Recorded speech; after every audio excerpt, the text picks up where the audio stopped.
Ugly and Morgan showed up.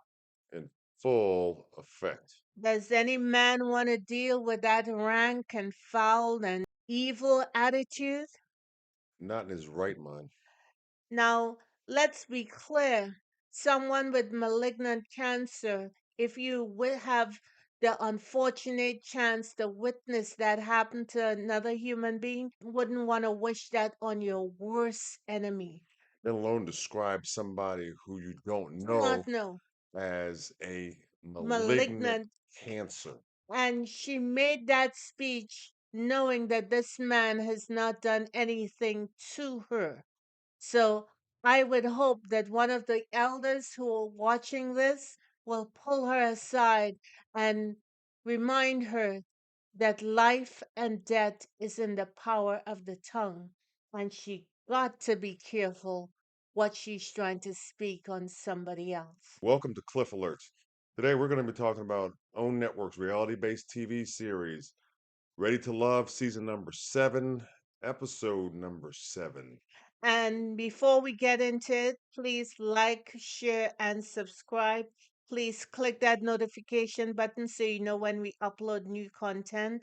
Please send us your comments because you guys are really insightful and we will respond and we appreciate and thank you for helping us build this channel. All the couples met For a group for gathering. a group gathering to talk out their differences and people have some mustard to share with another person. Tommy tells them that two people will be going, one male, one female. We'll reconvene with Nephew Tommy, the fellas and the ladies, and share who their strongest connections are, in addition to who their least strongest connections are. Morgan and Tony had a moment. They still got some fire between them. You see Jeffries and Andre hooking up, and Jeffries claiming that she hoped she didn't disappoint him by her conversation between Sue Ann and her. Anthony talked about how there was tension in the room because two people are going home and they witnessed the argument that was occurring. And Lyndon indicated that he didn't know all this drama was going down. After dinner now, Tommy meets with the fellas and they decided that Janique Janique and Sue and Ann. Sue Ann will be up for elimination. Right, right. And on the men's side, the ladies decided that Mark Anthony and Anthony were the two that were up for possible elimination on the guy's side. Right. Mhm. So the woman decided to save both Mark Antony and Anthony from elimination, but the men sent home Janique.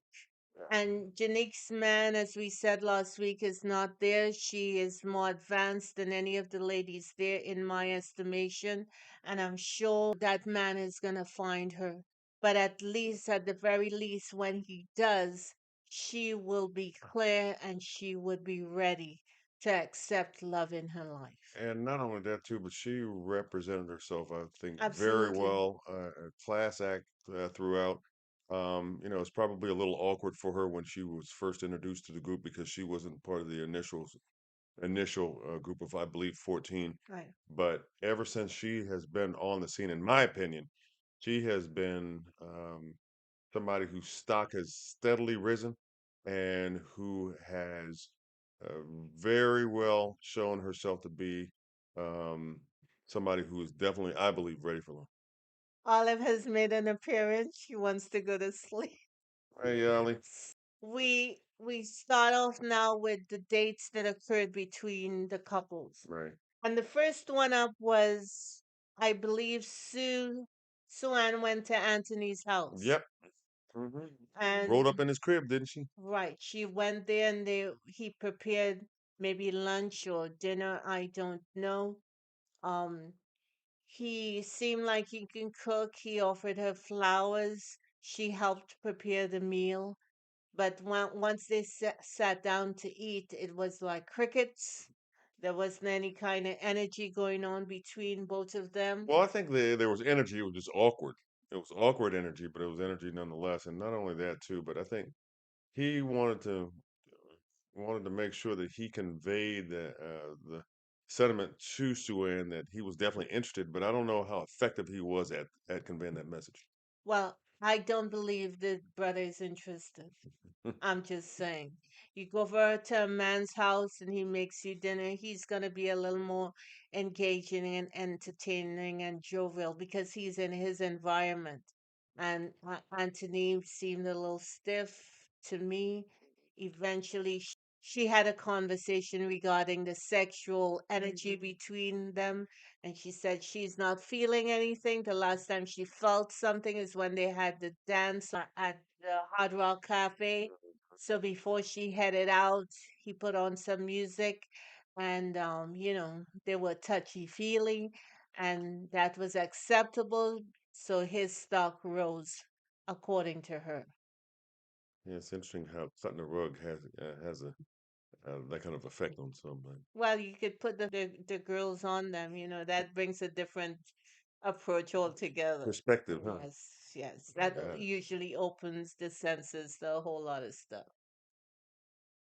I'm in complete agreement. Anyway, next up was Jeffrey and I believe Mark Anthony. Mark Anthony. Mhm. And Jeffrey told Mark Anthony that she has Crohn's Crohn's disease. disease Yeah, and it causes her to tire. and she has pain in her stomach because of inflammation Right, and stuff right. like that. And he So, seemed to be very, um, shall we say, understanding of her yeah, situation, yeah, and it seemed to not really deter him, at least in her mind. yes. Now, I don't know how authentic he was being with her at that moment, but I guess I'll take it for what it is for right now and give him the benefit of the doubt. But there's something inside of me that doesn't seem like it's really something that he's interested in pursuing in a serious way. It may be something that he's just pursuing as something to do. I'm not understanding why she would engage with Suan in that sort of aggressive, mocking way that she does. That brings on stress, Right. as well as knowing or having an inkling that a man may not be feeling you in such a way to move things forward because of your three children, but you're still checking for him. Yeah, So I don't get that. I don't understand that, and I also don't understand, this whole thing with Blake, I guess.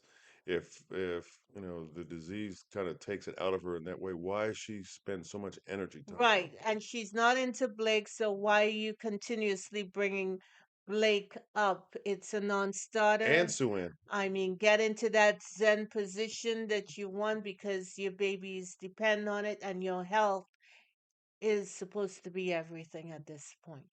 So I'm just not understanding why she is getting into those pockets of negativity. Then Mark Antony meets with Mercedes. Yes.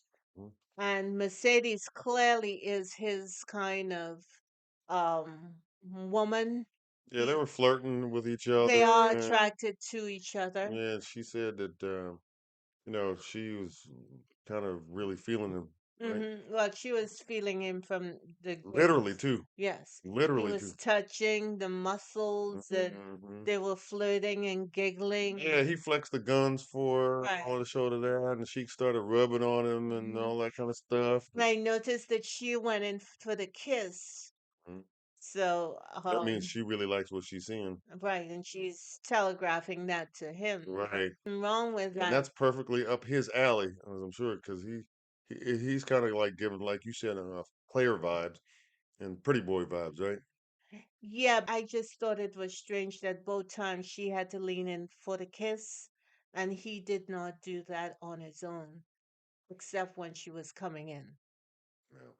He wants to see how far she's willing to go, and he'll go along for the ride, basically. Andre had this meeting with Mercedes, Hmm. and he just couldn't understand why Mercedes didn't contact him or follow up with him while he Yeah, during his was. absence from the show. And she said it was really out of sight, out of mind, and He got upset, he got salty because she said that and then walked and off. walked off. But I would have done the same thing. We got to clear the herd. And he was clearly offended, and I don't understand I don't get that. why he was offended to the degree that he was. I mean, most people would have been like, okay, if she's not calling me, I'm moving on as singles. Right. And I don't understand why he felt compelled to go back to her and say, hey, look, I was really hurt by this. Well, you were the only one from the cast who didn't call me, Well, didn't check on me. the point is she's not feeling you to that extent that she wants to reach out and give you a courtesy call. So you move on. It's no big deal. Yeah, but he made it one, and I don't understand why. So now we come to Miss Morgan and Blake. Blake. Hmm. Blake Who said he wanted to meet with her to clear the air between them. When they met initially in the group setting, said that she did not like how he spoke to her. So she said, that's okay, whether she did or not, it's up for debate, I guess. So they meet up and he says, "Okay, I just wanted to meet with you to clear the air, and And he also did something that I thought was, I think, I guess, a reiteration move, but he also apologized to her for making her feel a certain kind of way, and that he didn't mean to offend her. right."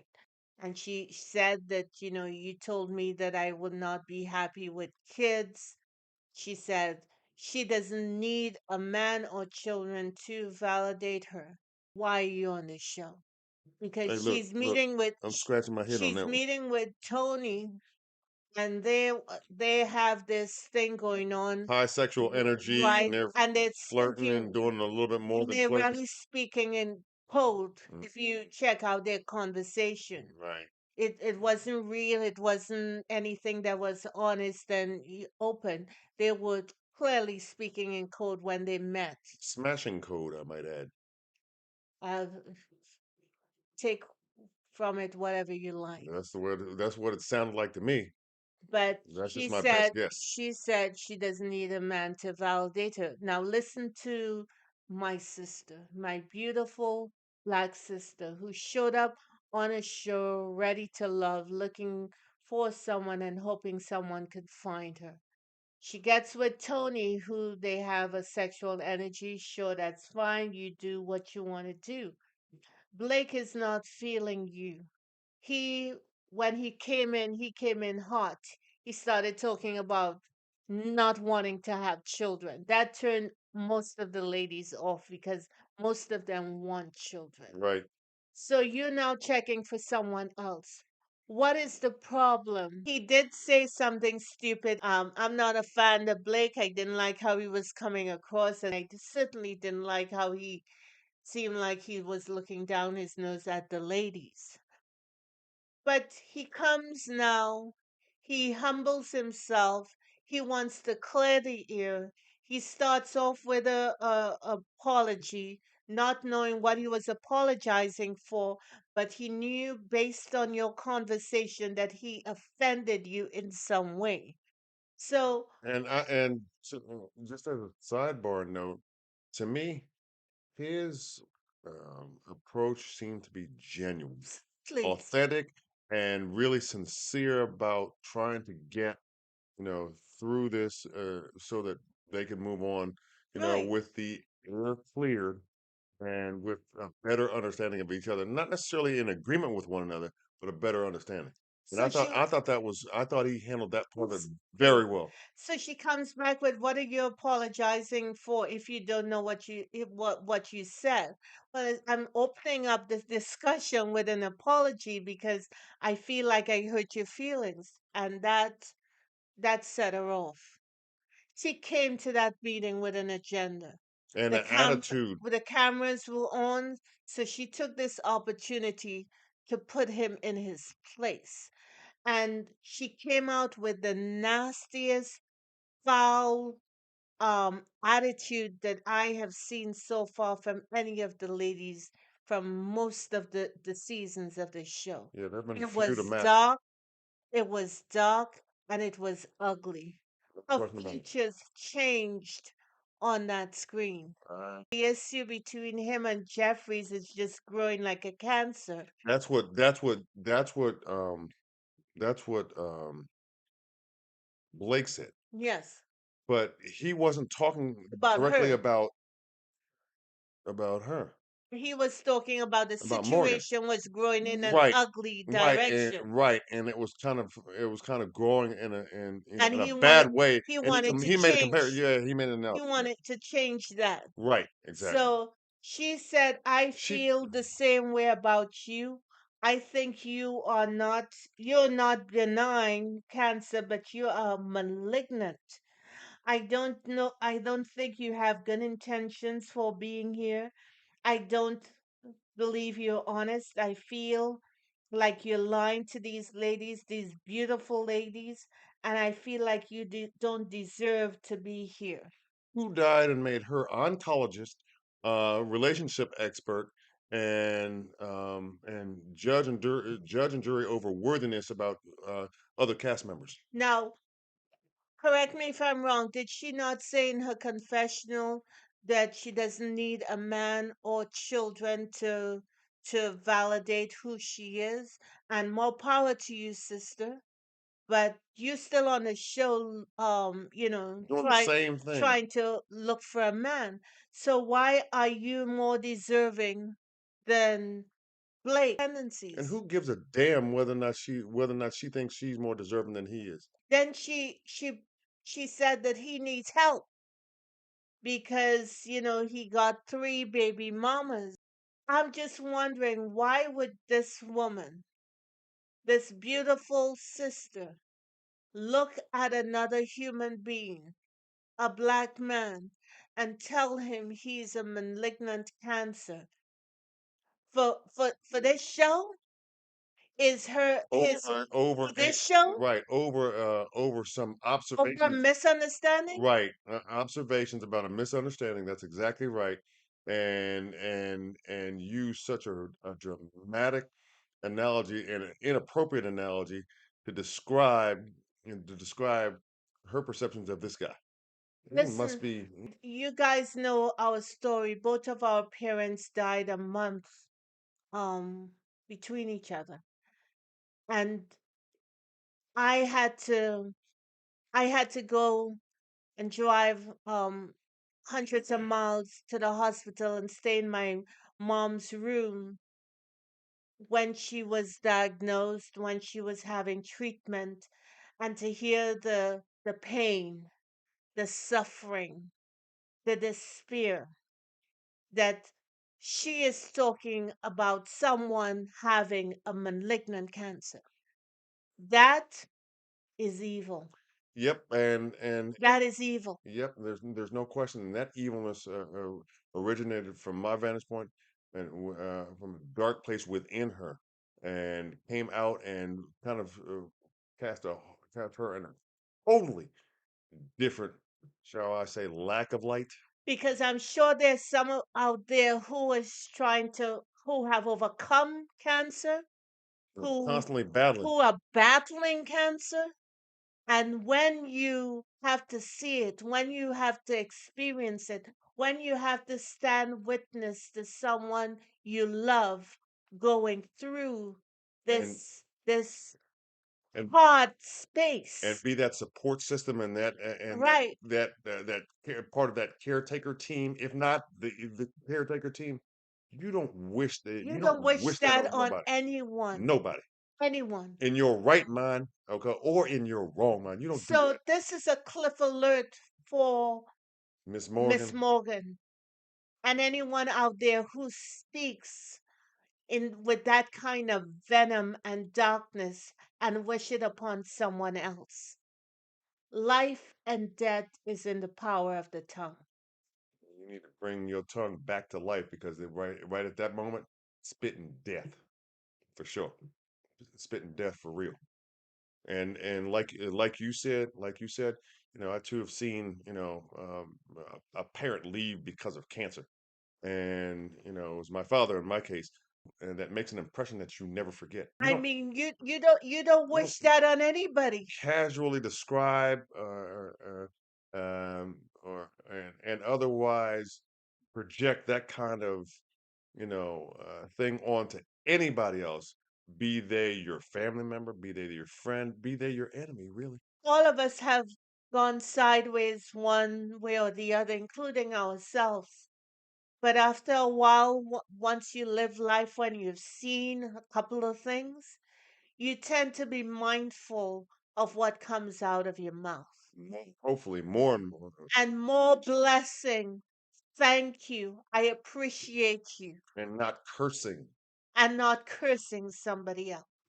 I clearly see a cliff situation happening. She need to step back from it because she's real close to that edge. Thank you very much. It's real close. And that's all I'm going to say about that. Mm. May the Lord bless and keep every last one of you that sees this. May He protect you. May He protect your family and your friends. And may your health and healing to your body, to your finances, to everything that concerns you come to you from the east, from the west, from the north, from the south, and just saturate you with good. And also to put out the words that build. Don't and keep the words, and never state the words that destroy. Have a good one Blessings, y'all, for sure. and live in peace. Okay, and like I said, um, be careful about what comes out of your mouth. And it doesn't mean you have to be perfect, Right. but your intention should be on the road to peace.